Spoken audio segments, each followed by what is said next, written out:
Hey,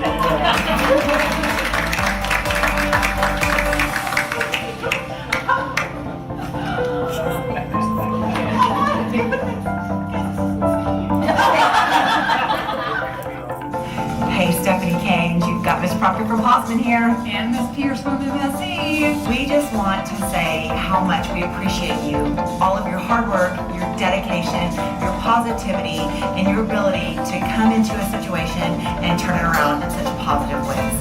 Ms. Caines, I cannot express to you the amount of joy that you bring, the amount of positivity that you bring, not only to our staff, but right down to the students as well. You are a valued member of this team.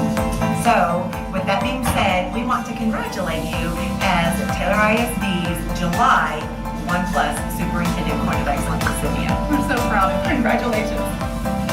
Hi, Stephanie. I just want to tell you thank you so much for being a 1+ at Taylor Middle School.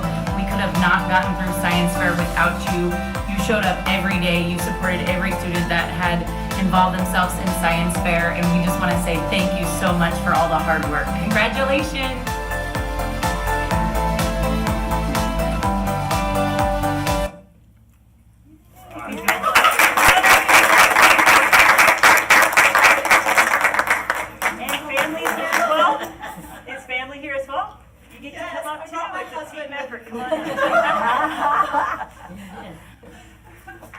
Thank you so much, Stephanie.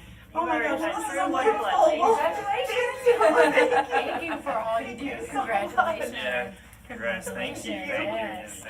thanks for your support. So much. Thank you. Good to see you again, Good to see you. Sarah. Thank you.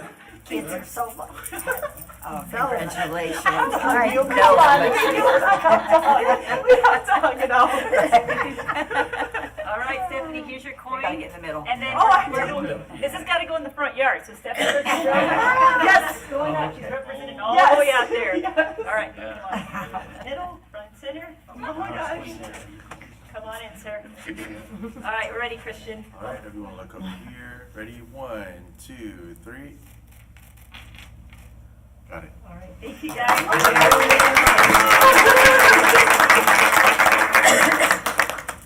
Thank you, trustees. Thank you, guys.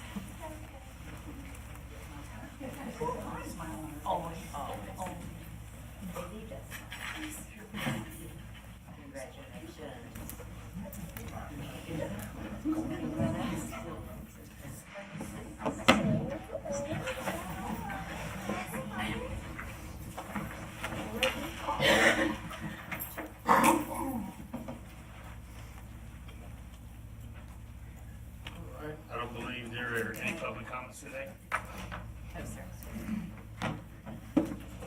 Item 6, reports to the Board of Trustees, party for financial stewardship bond update, project control.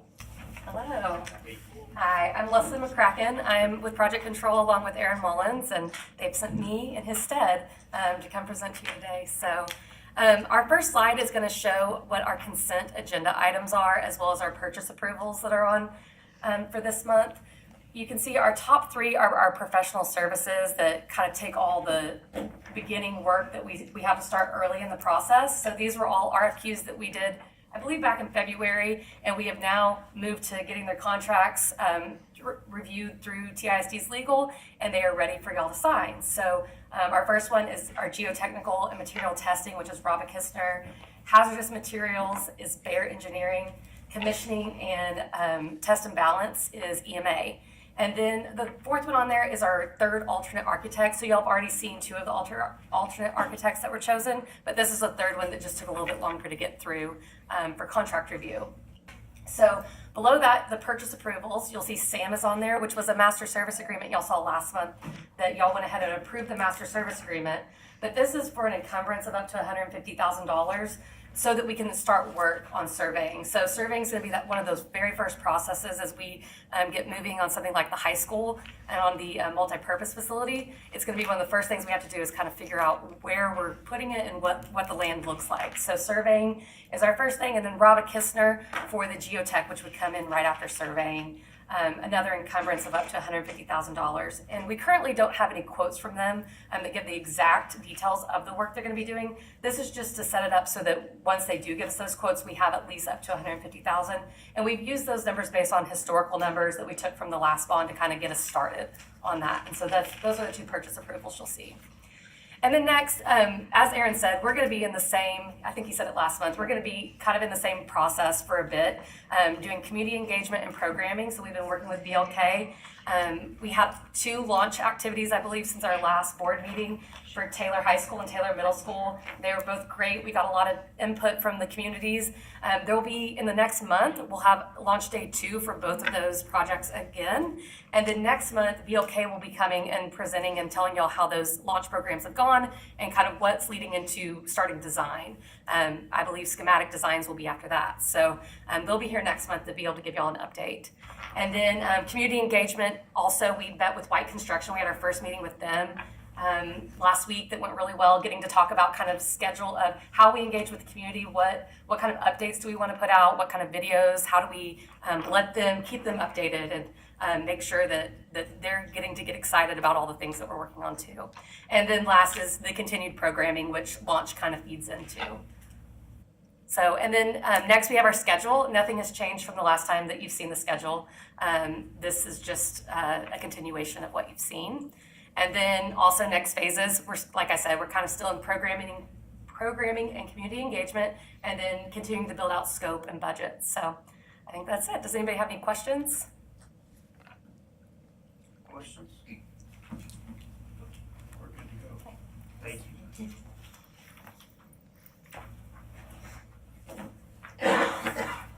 All right, the agreement for purchase of attendance credit. Jenna? Good evening. Taylor ISD is expected to receive the notification of local revenue level in excess of entitlement for the school year 26-27. Based on the most recent calculations, Taylor is estimated, recapture is estimated to be $570,000. This determination was made based on estimated 26-27 student enrollment and estimated property value for tax year 2026. Provisions in TEC 48.257C allow districts to offset the reduction of the excess local revenue against TEC Chapter 48 funds. Districts using this option are required to submit the district intent or choice selection form and complete an option number 3 netting contract. Just to summarize, what we're doing is we are, because of 26-27, where the collections are expected to exceed the estimated entitlement, Taylor ISD has been deemed a recapture district. So we're proposing that the recapture payment be netted or offset against our foundation allotment. And this does require a motion. Is that gonna be, for this specific? I didn't see one in the. Yes. I think y'all usually recite. It's in consent, Consent, okay. sorry. So does it need to be pulled separately? Yes. I didn't realize it needed a motion. Okay, we'll pull it for consent. Any questions? All right, thank you, Jenna.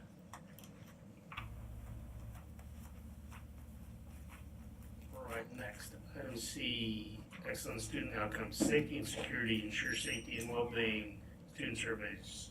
Jennifer? For this presentation, we have combined goals 1.2, which is to do with ensuring student safety and well-being, and goal 1.3, engagement through well-rounded experiences.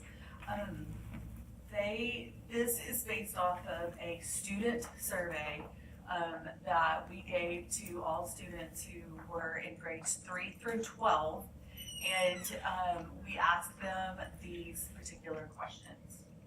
So the first question that we asked our elementary students was, do I feel safe at school? At the bottom, you can see the number of responses. We had a total of 433 students for MSC do this in 24-25, and a total of 476 students do this. So you see in comparison where the black is what we scored and, or what the students not scored, what the students felt. And then in the green, it shows what they were, how they felt this year. If you look at positive, notice that it did go down a little bit, but when you're that high, and the 2% is can be statistically one way or the other. At the high school, the question that they were asked is, I feel safe in school, and if you notice, and you want to know how many kids, in 24-25, we had 1,221 students take this survey, and in this year we had 987. So it's a very good sample size of 6th through 12th grade. And we show great gains at Taylor Middle School, 16 points, and Taylor High School had good, and of course Legacy did as well. So the district average there is 77.8. And I do want to point out that talked about when you see this, that is a weighted average, because I'm surprised my mathematician over there hasn't already called this out on the that doesn't average all the way across. But I had my own mathematician, Mr. Schobinger, because of the sample size, the numbers, because they're so different between the sample size between the middle school and the high school and Legacy, they don't have an equal percentage. So if you're wondering, I'm smarter in math than. So the other part that we asked them, which has to do with goal 1.3, is I feel like I belong. And our goal is to help students feel like they belong and are a part of school, and if they're engaged in school, then they feel more comfortable about coming and being a part of it. Again, great numbers for the elementary school. 433 students took the survey, 476. I feel like the implementation of Leader in Me has as a driver, and we'll talk a little bit about that, of helping them feel like they're a part of their school, they feel vested in the things that are going on, and so forth. So secondary also showed some good gains, and looking towards I feel like I belong or I'm a part, I fit in at the high school or the middle school. Again, a great sample size, 1,200 students took it last year, 990. So again, a weighted average of 76.9% of our secondary students feel like they belong at their school. So next up, we're going to talk about what are, this is just the goal, as same data, it's just at a glance. It just shows it all on one slide, that we had a great overall increase. And so what do we do next with this data? And to look at it. So the key drivers of success come from, we saw lots of increases in positive behavior intervention support, particularly at the middle school and high school, in the form of their PBIS structure. We've got the Dynasty store at the high school. We made a very, those campus made a very concerted effort to tighten things up, because if students have a good understanding about, like, this is the rule, this is what I do, then they feel a little more involved. And the other part is the Leader in Me implementation. Both of the elementary school, all three of the elementary schools have done a lot of work and are working through to have what we call a lighthouse review this year. If that would be the first time, of course, we put up for a lighthouse designation. It means like you have hit, not the pinnacle because it keeps going, but a major milestone. And they would all be identified as the Lighthouse campus. So all three of them are going through that review this year.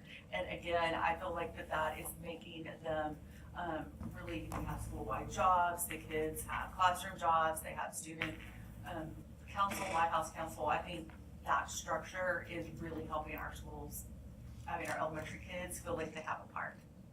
So that is a brief update on goal 1.2, 1.3, based on the survey. So do you have any questions?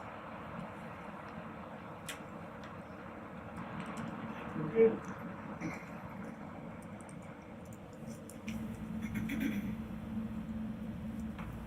I like the format of this slides. Thank you. I thought you were gonna see lifetime mathematics.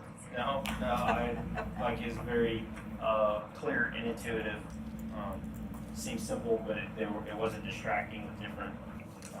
I think, yeah, I noticed it, right? But, so thanks. Are we going on to the student engagement? Yeah, increase, yeah, that'll be you. Item E. Student engagement. Wait. You're still Yeah, on. you're still on. Yeah, I can't hear. you're still on. Oh, okay, Yeah. sorry. Item D. So now there is another part of goal 1.3, which is increasing engagement as well from the experiences. So what I talked about earlier was having kids like emotionally feel about school and being a part of it. This is actually the things that they are involved in. So we want to look at our students, kind of break them up into different buckets. So we have our extracurricular activities that students can be involved in, which this is not probably an exhaustive list, but just some examples. We have academic opportunities, we have leadership development, and we have social engagement opportunities, which means we have certain clubs and things that kids can be a part of. So when we're looking at that, we're looking to see our hope as students are involved in one or more of those things as they move forward. So this, if you look, I do want to look at key takeaway is THJ and NPE showed some significant growth, and I do want to point out MSE is doing lots of things as well, but it is the way that we counted the different opportunities. And we're going to talk a little more about that. And what I'm talking about is, for example, at all of the elementary schools, every kid has a classroom job. That is just part of the expectation. And some way down, we just counted some different things. So MSE is still doing great. And we're going to talk about how we're going to look at that a little bit better. The high school also had some, I think they had some columns that were missing and when we were looking at some of the data. But overall, if you look at this is the percentage of students that are reported to be in one or more of the things that we mentioned. Okay. Now, I've alluded to a little bit to we've had a few snags in the road in trying to calculate all of these different things, because when you try to calculate is Jennifer involved in this, and this, and we've got all these different things. So what we realized in our one of our leadership meetings this summer, that it would be best for us to establish more like a subcommittee to really dig in on goal 1.3 and the extracurricular activities. So we created a committee that's going to be composed of the athletic director, the CTE director, the fine arts director, and the director of teaching and learning. We're going to really knock out, and I'm going to define the experience. What does a high quality extracurricular activity really look like? Because what it looks like to me may not look like what it looks like to you. The other thing that we spend a lot of time talking about is, should a CTE experience be included or secondary? Because the goal of this is to look at, are we engaging students? Are we providing a culture that we want to provide them to have them come to school? And CTE is that for some kids. So this committee is going to work on at 6 through 12, really hammering down with this is what it is. We're still going to be counting as we go forward, but clearly defining. And this committee is going to, will be coming to you all probably September to share like how they've gotten started, and we'll report this report at the end of the year, hopefully with data that actually shows a little more clear what our students are doing. So their main goal is for the subcommittee is to create a more tracker that is more user-friendly and easier to use. Also, the leader in me, again, we have 100% of our elementary students involved in something other than academic. And what I mean by that is every kid at all of those elementary schools has a job. They might be on the door, the pencil sharpener, all of the things. They all have school-wide jobs. I can't remember now exactly what they called them, but we used to call them like the tater tot patrol and this and that. They are continuing on that pathway where every kid, whether they're in first or fifth, has some level of that. So our goal is to, for next year, this committee is just to track more clearly by the experience. So if somebody says, what's a high quality experience in Taylor ISD, we can say it is this.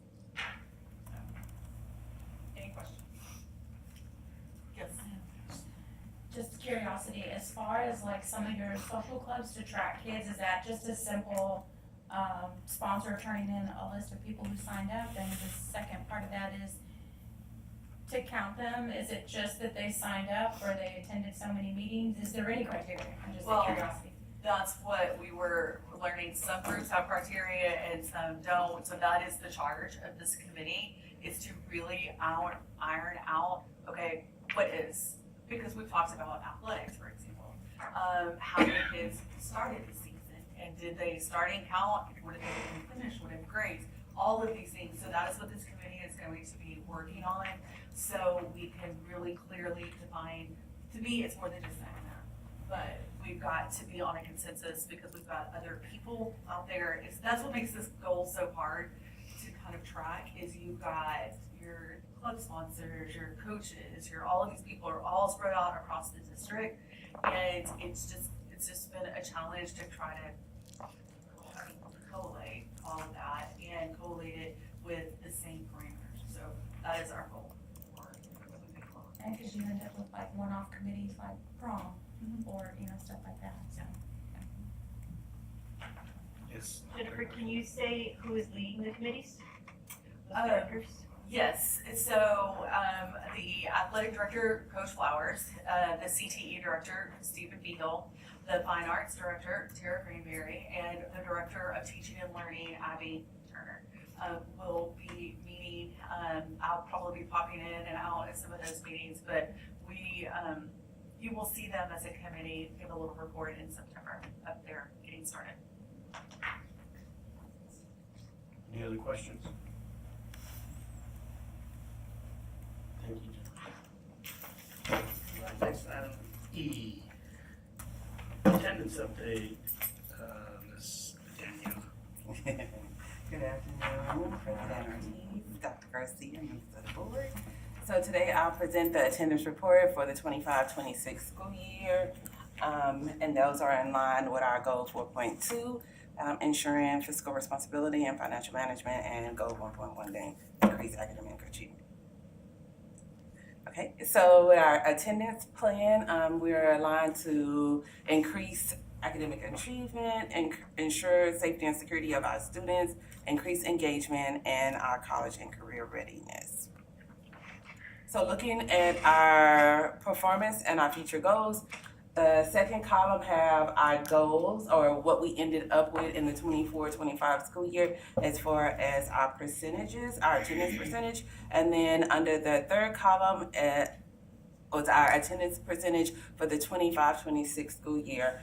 And for our end of the year, we ended with 93.68 with 3 waivers. We did have 5 of the 6 schools meet their goals. One was slightly off, but we did increase our district.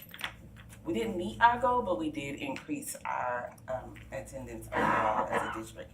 And then the last column have our campus goals for the 26-27 school year. And I definitely think that we can achieve it this year.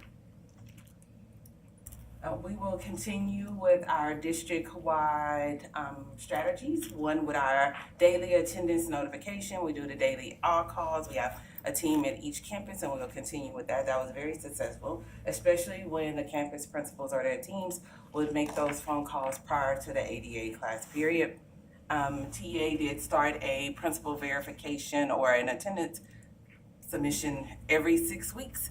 We were already completing a principal verification at the end of each month, but then now on top of that, we have an attendance verification submission that goes in every 6 weeks. So those were both very helpful because it required that each campus actually did, data dig of their attendance and make any corrections prior to us submitting it to the state. If there were any attendance notes that needed to be updated or attendance not taken that needed to be entered, then those things we were able to verify and see. So we will continue with that. Again, we will continue with our daily campus all calls, and I see one thing I need to go back to 01. So the daily attendance notification, that is, I send every day about 1 p.m.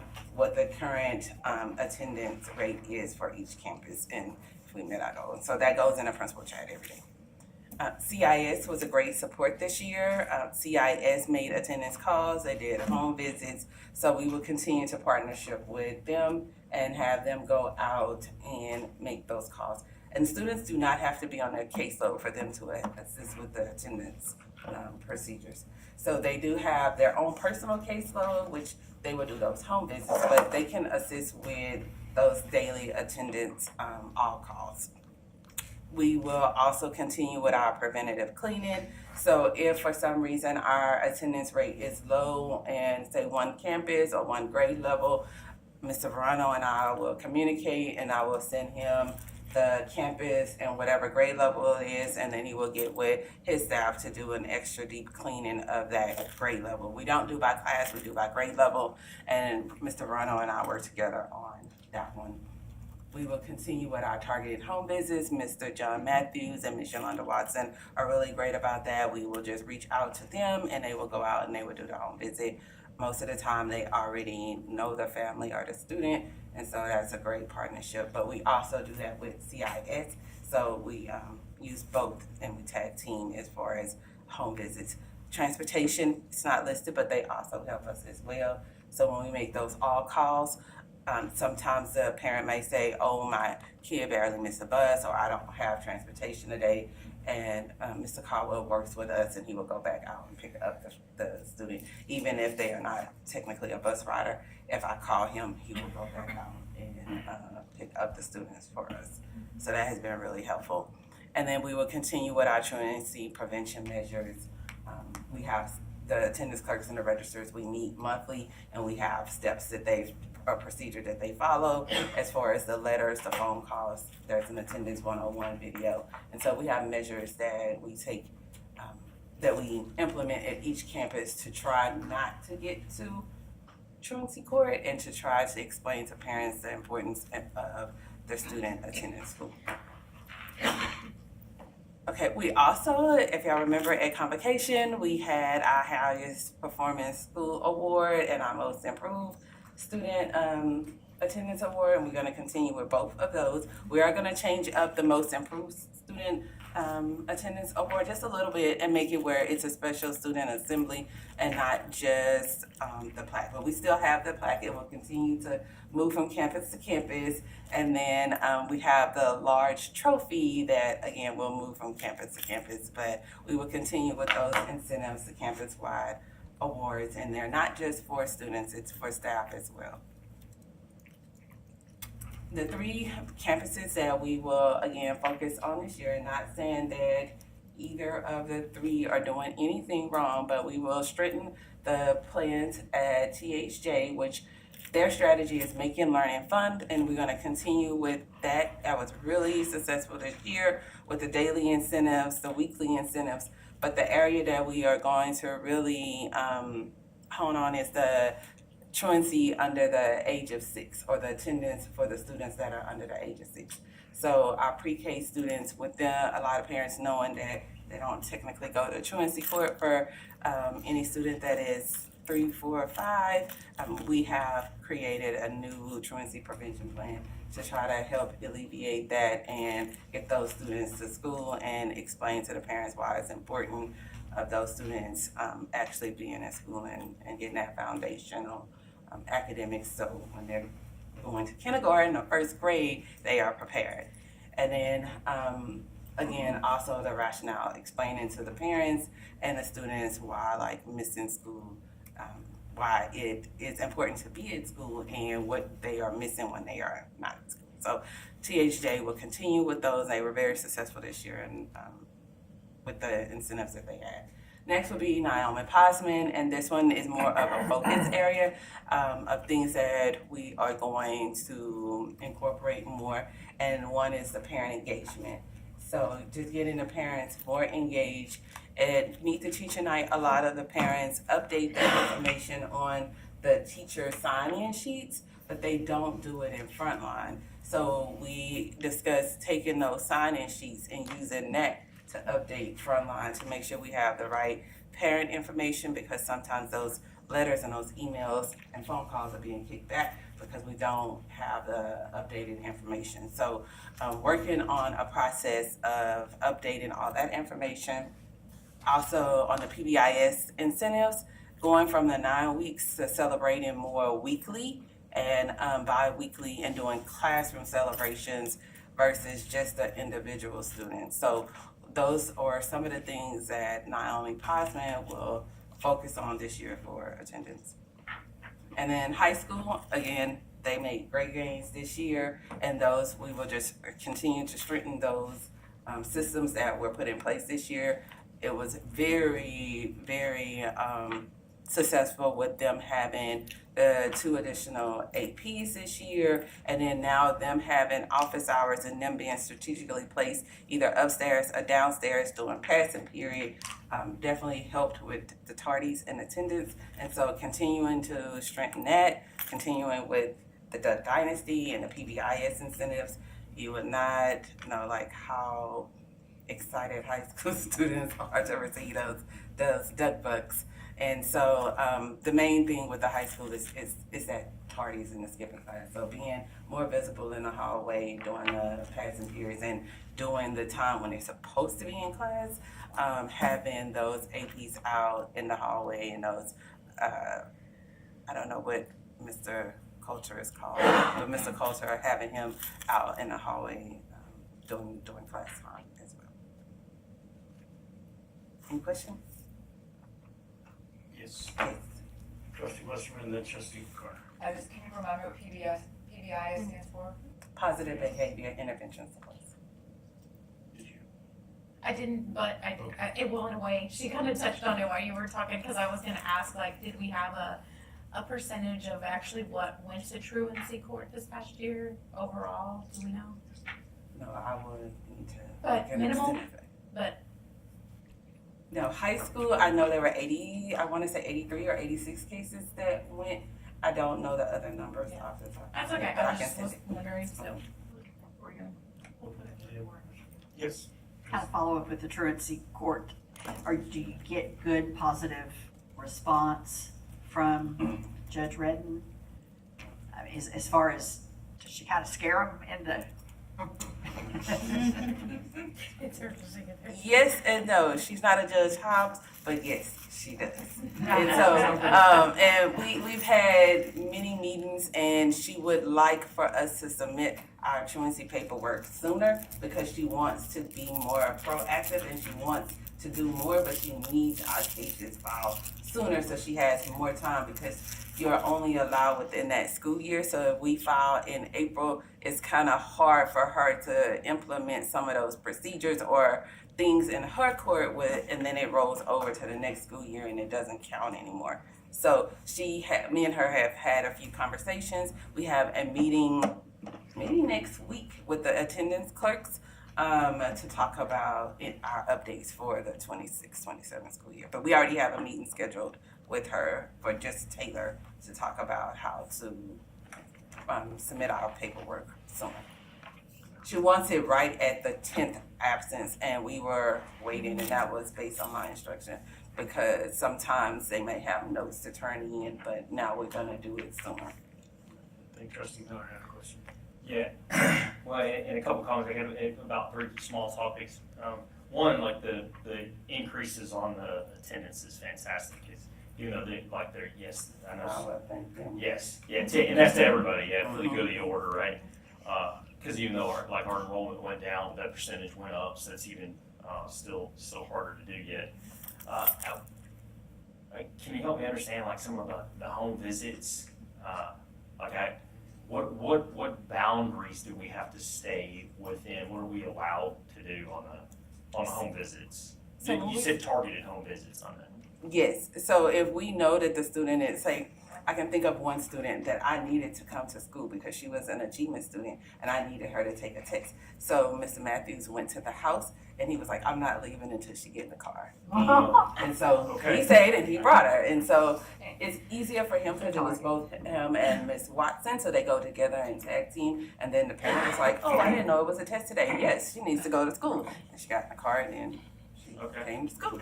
But it's that we put notices on the door and just say like the importance again of school. Mr. Matthews have those conversations with the parent and explain. But most of the time when we go out to the house and if the student is there, the student gets in the car and comes to school. Okay. Yeah, I didn't know that yeah, that's educational for me. Last thing, and not an answer right now, but I wonder is there, because I know there's been the initiative, so we're seeing better attendance. We have the law of the dropping the cell phones, which I know some students probably still have their cell phones, they're just not as actively engaged in them. But I wonder if there is a correlation between the attendance and the student connection at the school, because they're not like they're like the engagement, the interaction, yes, talking to each other, hanging out. Yes, yeah, their engagement, their happiness at at school because they're not on. I remember the conversation couches that they had in the 70s, right? That was popular. Those are coming back because this generation has grown up. You're not putting one in your house. Yeah. Oh, there were these inset. There were inset sunken like couches where it was deliberately sit around and talk and I remember. Yeah. I see some of y'all nodding your head there. So. Anyways, I wonder if that's Let's go. I do think I feel like there's more engagement now. Ms. Roth, when you go back to the overall attendance plan, one of the things that's very interesting, and it hits on what you're saying. If you look at the three, we have our bookends, which we call them as TH and Legacy. I mean, not Legacy, but high school. But if you look at the middle, and look how high their attendance is. First of all, middle school kids, that is where it happens. If you want interaction and you want to be with people, you go to school. And then at the elementary school, so, and I'm not saying anything negative about the other, but it is the nature of the kids there.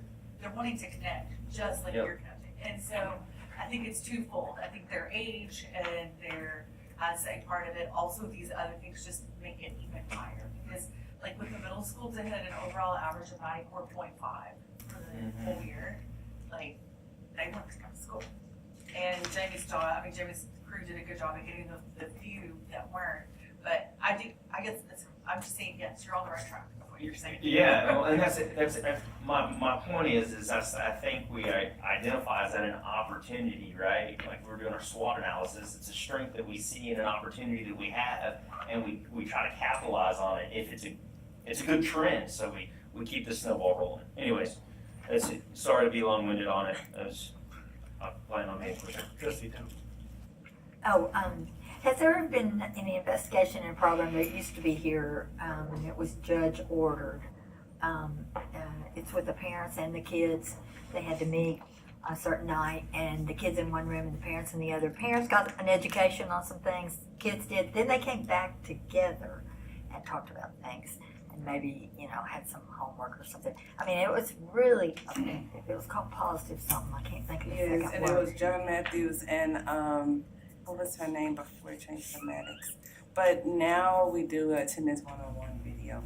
After COVID, everything went virtual, and it hasn't changed since then. So they watch an attendance 101 video and then submit that they have completed the video. Dr. Garcia, you wanted to make a comment? Yes, sir. I just wanted to recognize the campuses and the staff. This is a daily scorecard report we look at every afternoon at 1 or 2 o'clock, and it Danielle doesn't put it in there, we're all texting her, where is it at? Well, we grew 0.5%. And if we look at even a couple of years ago, we've gained every single year. We want to continue making those strides because we know that when kids are here, they're getting to take advantage of all of the opportunities. So we still have work ahead, but I know principals that knows a tremendous amount of work as well as for your team. So I just wanted to thank him because it is full force in the mornings from the front office person to the secretaries, admin assistants, CIS making phone calls, home visits to make sure our kids have the resources that they need and to make sure that there are not any barriers to try to eliminate those. So I just want to recognize the campus.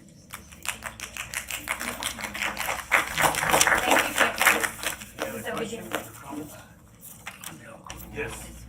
Danielle, on that, the little, smaller kids, 'cause I have daughters that I have to get on sometime.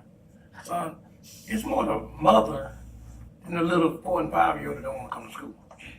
So that we have that in the plan, so they now have a meeting with me once they hit a certain level. So they have so much with THJ, and then it ends with a meeting with me. Okay. Cause them little kids, they want to come to school. Yeah. All right. They all want to come to school. It's 32. That's why I was like, can they have a nice little meeting with me? Any questions? Okay, thank you. Thank you. All right. Next on the agenda is the consent agenda, and we're gonna pull item E from the consent agenda. Is there any other item that a trustee would like to pull from the current, consent agenda? If there are none, I'm open to a motion to approve the consent agenda with item E being pulled for A, the minutes of the regular meeting, June 22nd, 2026, B, the tax report, item C, purchasing approval request, item D, quarterly investment report, item F, approval renewal of communities and schools MOU, item G, approve the Thinkery MOU, item H, approve annual review of district professional development plan, item J, approve annual review of good governance handbook, formerly board operating procedures, item J, approve annual review and updates to emergency operations plan. Item K, approve annual review of school health advisory council, end of year report. Item L, approve student code of conduct. Item M, approve professional services master agreements for Robert Kistner, EMA Engineering, Bear Engineering, and Environmental Consulting. And item N, approve the alternate architect contract for McKinney York. Again, is there any other item that trustee would like to pull? Alright, then I'm open to motion to approve the agenda as presented by board president with item E being removed. I make a motion to approve items A through N, removing item E. Motion by trustee Miller, second by trustee Mitchell. All in favor, raise your right hand. Anyone opposed, do the same. Motion carries 7-0. No abstentions. Thank you. All right, item E. See, I believe there's a verbiage or motion language. Did you guys need another review from Jen, or are we good to go?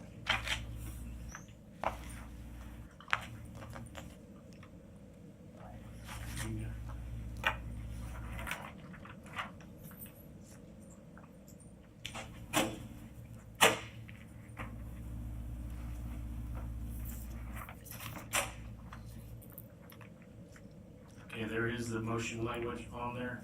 If anybody wants to make a motion to read the motion language. Sure, there's no words, I can't pronounce. Page number, what page number? Page number 10 on the agenda. All right, so I'll make a motion for the 2026-2027 school year.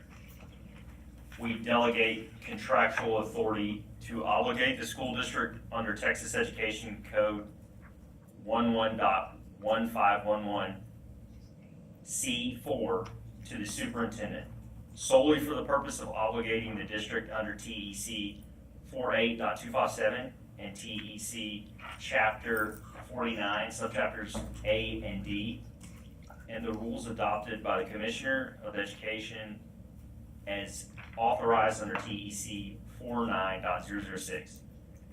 This included approval of the agreement for the purchase of attendance credit or the agreement for the purchase of attendance credit, netting Chapter 48 funding.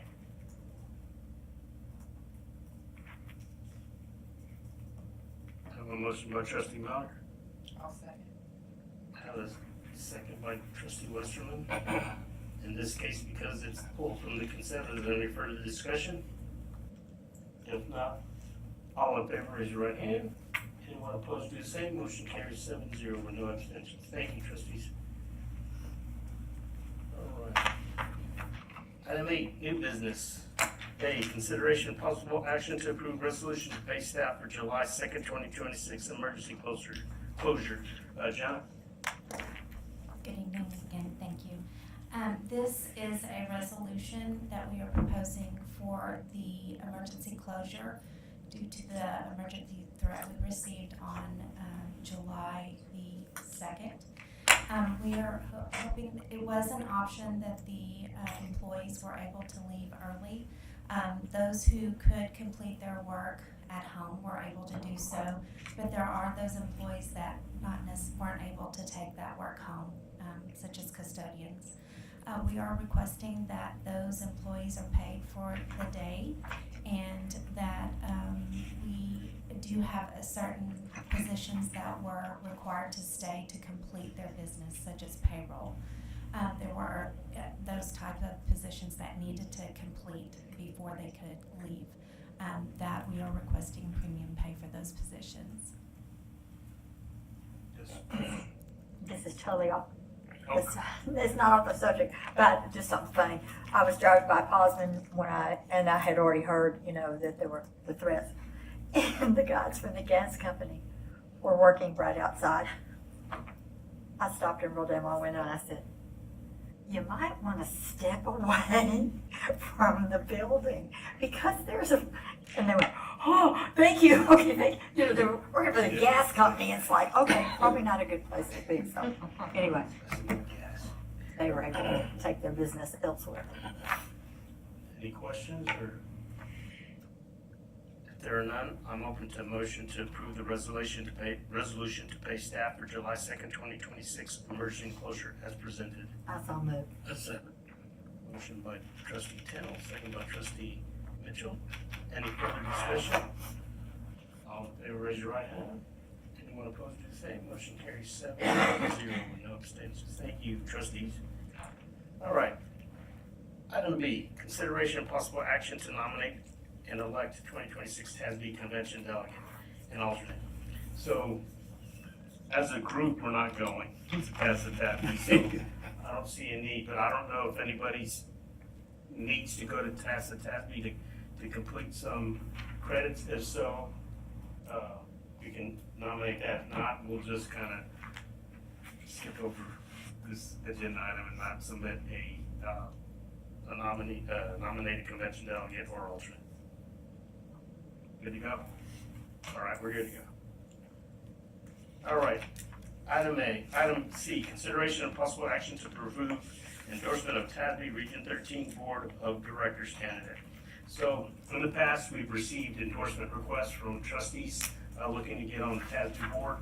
Whenever we have an option to have we get one or more than one candidate, I'd like for us to take, I think this happened like 2 years ago, where Brian and another trustee, and we selected to endorse Brian. So here's the same opportunity. We have a trustee from Manor ISD and a trustee from Florence ISD asking for our endorsement.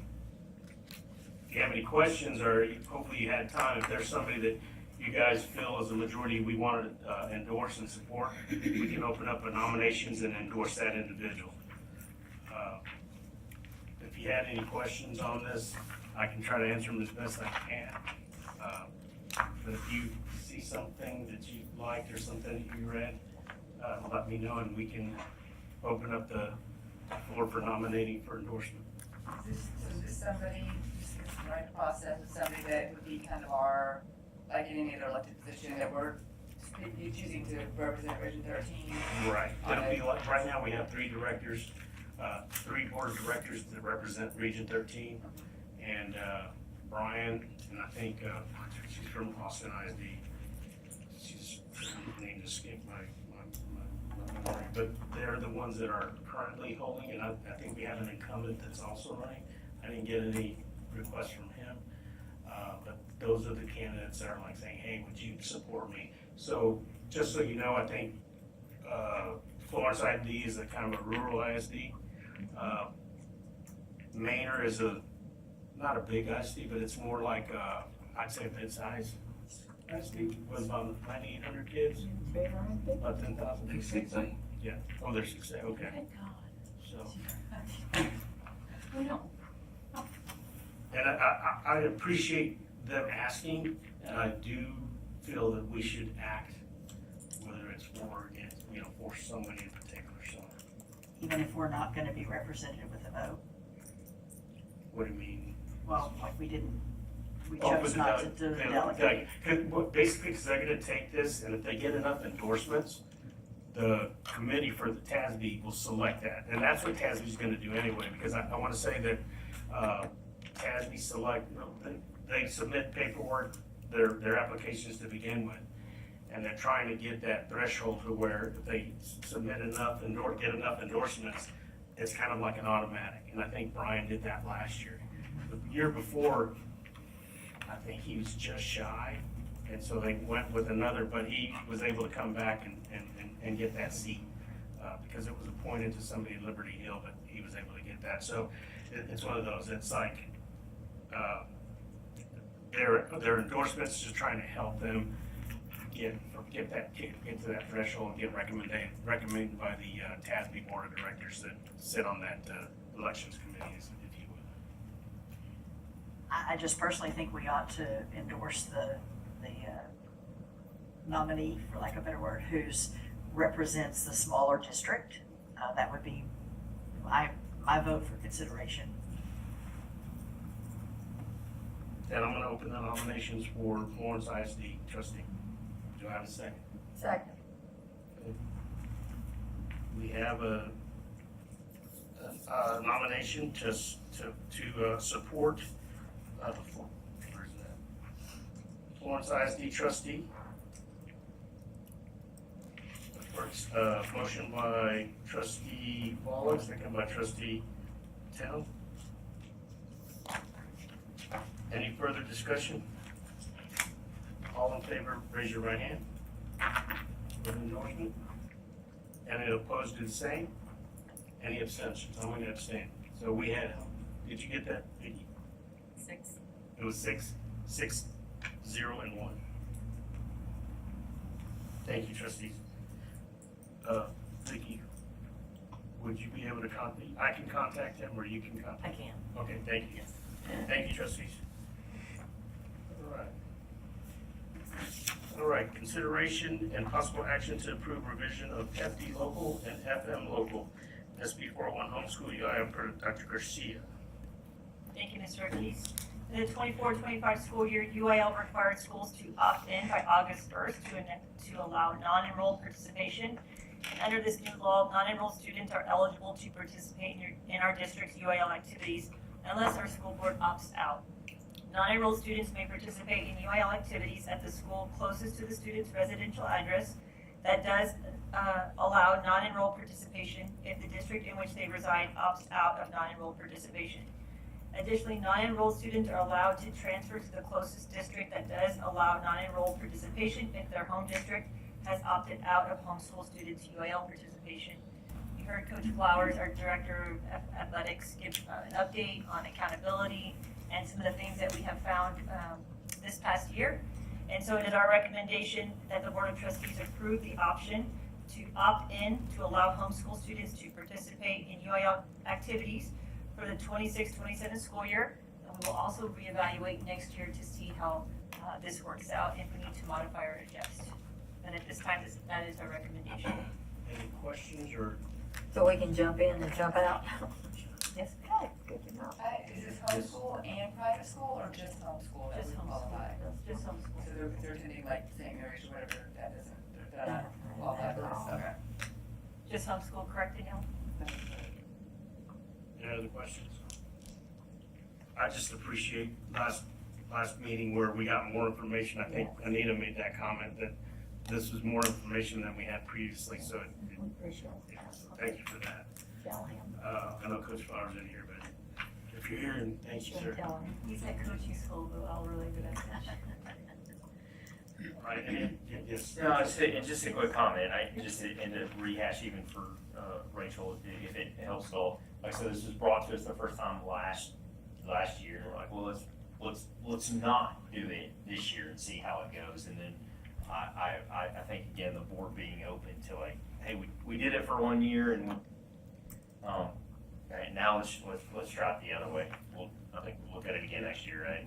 And just to piggyback on that, remember at your little session, somebody came up to me after the board meeting, after our meeting, because they talked about, I think I had mentioned about the board taking action on this, and I might change my mind this time around. And one of her cohorts came out and asked me about that, and I was like, well, we're gonna get new information, and I might change my mind on something like that. So, and it did. Getting that other information, that helped me. I felt better because, hey, they are going to be held accountable. They do have to be in class when it's there. They do have to be at practice. They're going to follow the same rules and regulations. Approved curriculum. Yeah, approved curriculum. Yeah, that was the main thing. Approved curriculum. I didn't mean to point, I'm sorry. And it also just we're listening to the feedback of the community, which is our role up here. We're supposed to be a spokesperson for the community, so, yeah. And I just have one clarifying thing on it. There isn't an approved list of schools that can participate. So I know when you hear like homeschool, a lot of parents think that those online schools or those online programs are homeschool, and they are not. So there is a posted list of homeschool accredited programs that UIL have approved, and we would post that and we would have it in our handbook of which programs, and then they have reports and daily attendance and grades that they would submit to me to make sure that we're in compliance with the UIL every 3 weeks and 6 weeks. So it is a lot of effort. It's a lot of work for them to want to do this and to participate. So they're committed is what that's what it says to me. So it's just that I know that some families think that, oh, the families that their kids just sit at home and their parents may or may not be teaching them, and then they're able to participate. No, it's not that. There's an actual list of accredited programs that they have to follow in order to participate. yeah. Yes. So we would know that somebody checked that out before we accept them. Right? Correct. That will be That they're between Coach Flowers and Yeah. we will have a process. We have some admin rigs ready to go, and depending on if it's approved tonight. Well, thanks for that explanation. Thank you to Coach Flowers and Daniela for their efforts and work getting everything ready. Are there any questions, other questions or discussion? Seeing that there are none, I'm open to a motion to approve the option to opt in to allow homeschool students to participate in UIL activities for the 2026-2027 school year. Second. Whoa. Jump on it, jump on it. Trustee Carter, Arm second by, wrestle I'm for going it. 10 on this one. Since she's It's so. a shock. It's a She- shock. she- I know. She's got a special place in my heart right now because she volunteered to be in the safety and security. Thank you. All right. All right, so we have a motion by trustee Carr, second by trustee Tennell. Any further discussion? All in favor, raise your right hand. Anyone opposed, do the same. Motion carries 7-0 with no abstentions. Thank you, trustees.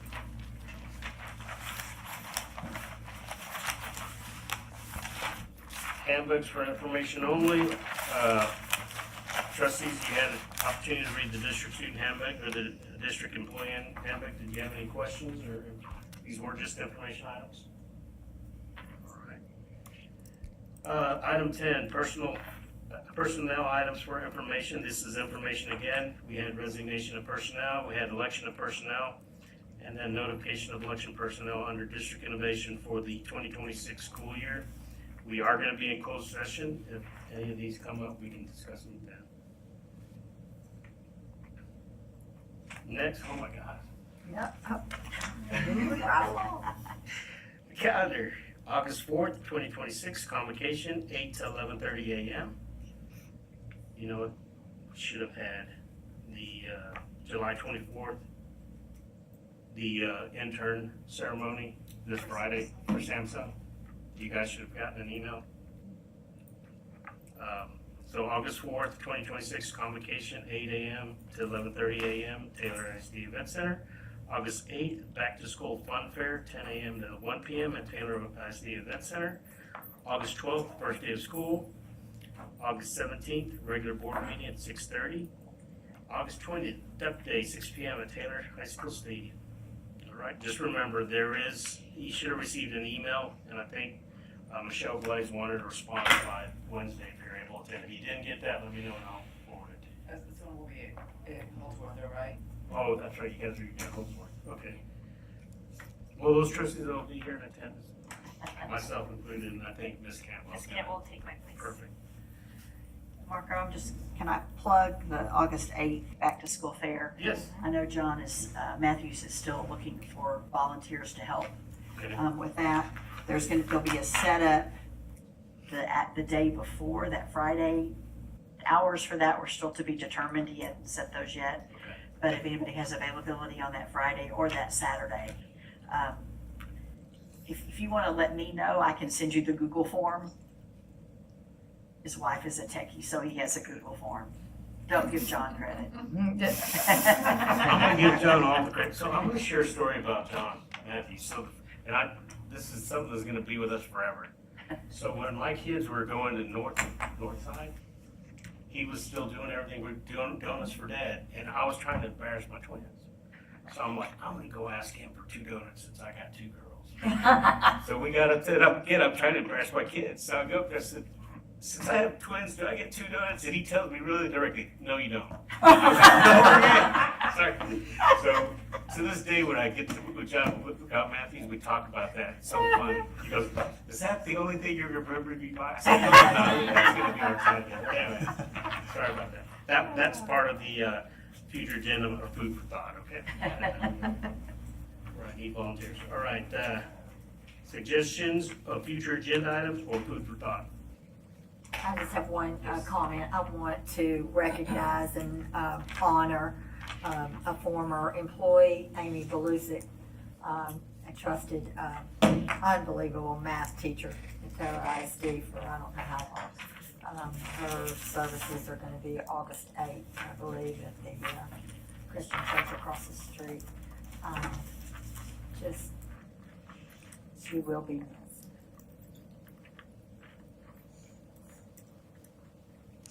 Any other food for thought or suggestions for future agenda items? Seeing that there are none, as determined by the Board of Trustees, there may be a closed session pursuant to Texas Opens Meetings Act, Texas Government Code 551.001, to discuss items relating to personnel, including but not limited to the evaluation of the superintendent, Texas Government Code 551.074, or for the purpose to deliberate the purchase, exchange, lease, or value of real property, including possible discussions with legal counsel related to the same. Texas Government Code 551.071, 551.072, or for deliberation of economic development, Texas Government Code 551.087. Any action will be taken in open session. At this time, we'll exit open session at 7:37 p.m. Trustees, why don't you take a moment behind the minutes and we'll go back to dinner.